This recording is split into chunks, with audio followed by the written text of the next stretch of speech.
If you spent any time either on social media or watching conservative news outlets over the past few days, you have undoubtedly heard the undeniable, incontrovertible fact, that Joe Biden is about to limit your red meat consumption to 4 pounds per year, which means you get one burger per month.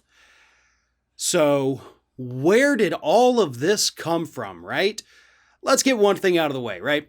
This is obviously not a fact.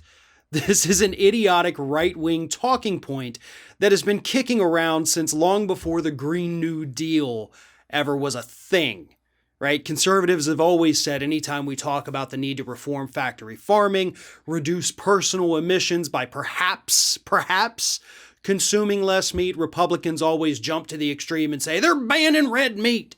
Yeah, nobody's banning red meat.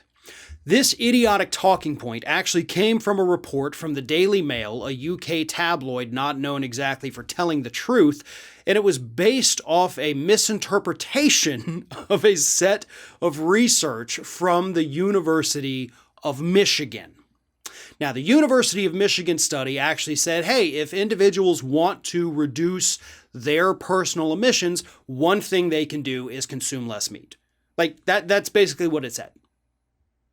Because we do use up a lot of farmland for livestock.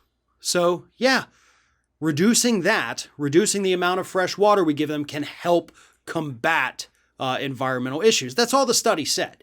And somehow the Daily Mail conflated that study with Biden's environmental proposals and confused it to the point where right-wing media and pundits here in the United States picked up on it and came up with the idiotic talking point that you're now going to be reduced to 4 pounds of red meat per year.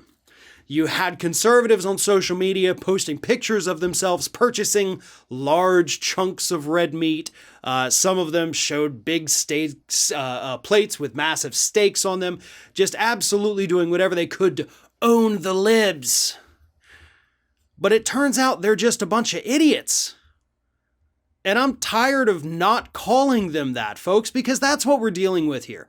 That is how little substance there is in these right-wing arguments against the Green New Deal, against combating climate change, that they have to resort to these absolutely ridiculous talking points that we're somehow banning red meat. It's not true. And it pains me to actually have to devote any time to debunking this because it is such a stupid talking point being pushed out there by equally stupid people. Nobody's banning meat. Should we individually work on reducing our consumption of meat? Sure. But the real bad guys in climate change, it's not the individuals eating red meat. It's the fossil fuel industry.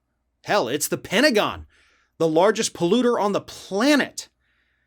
You know, we have just a handful of companies on the planet who are responsible for the majority of carbon and other greenhouse gas emissions on planet Earth.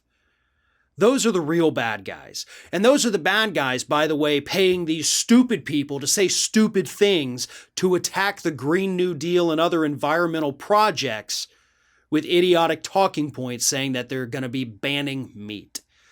Nobody is banning meat. That is not a part of any proposal. That is not a part of any legislation. That is simply a talking point put forward by stupid people who have nothing of substance to say about climate change. Today's video sponsor is COVID Rescue Fund, and right now you can go to covidrescuefund.org and help them raise money for small businesses that have closed as a result of the pandemic.